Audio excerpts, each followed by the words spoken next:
Mark 3. And he entered again into the synagogue, and there was a man there which had a withered hand. And they watched him, whether he would heal him on the Sabbath day, that they might accuse him. And he saith unto the man which had the withered hand, Stand forth. And he saith unto them, Is it lawful to do good on the Sabbath days, or to do evil, to save life, or to kill? But they held their peace. And when he had looked round about on them with anger, being grieved for the hardness of their hearts, he saith unto the man, Stretch forth thine hand. And he stretched it out, and his hand was restored whole as the other.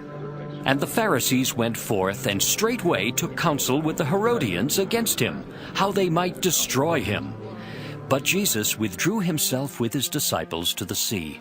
And a great multitude from Galilee followed him, and from Judaea, and from Jerusalem, and from Idumea, and from beyond Jordan.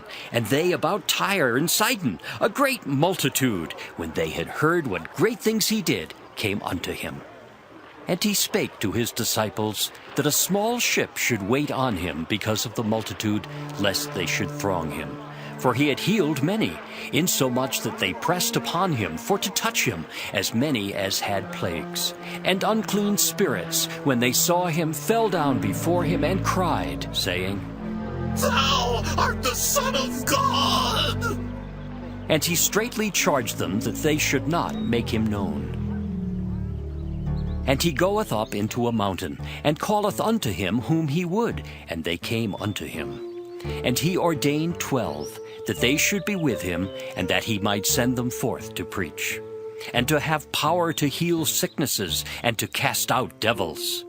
And Simon he surnamed Peter, and James the son of Zebedee, and John the brother of James, and he surnamed them Boanerges, which is the sons of thunder.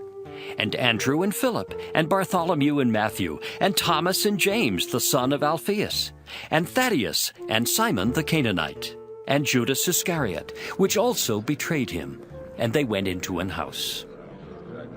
And the multitude cometh together again, so that they could not so much as eat bread.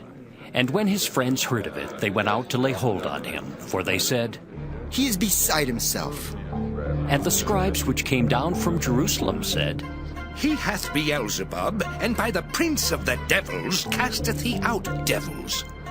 And he called them unto him, and said unto them in parables, How can Satan cast out Satan? And if a kingdom be divided against itself, that kingdom cannot stand. And if a house be divided against itself, that house cannot stand.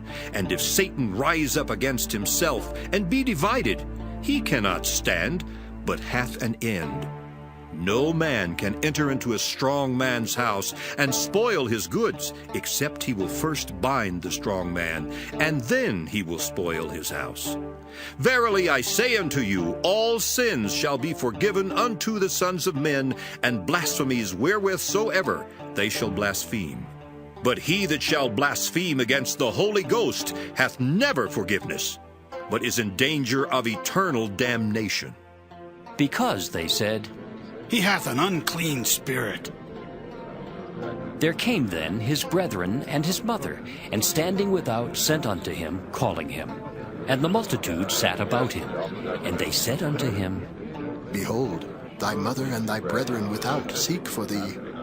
And he answered them, saying, Who is my mother or my brethren? And he looked round about on them which sat about him, and said, Behold my mother and my brethren. For whosoever shall do the will of God, the same is my brother and my sister and mother. Behold my mother and my brethren.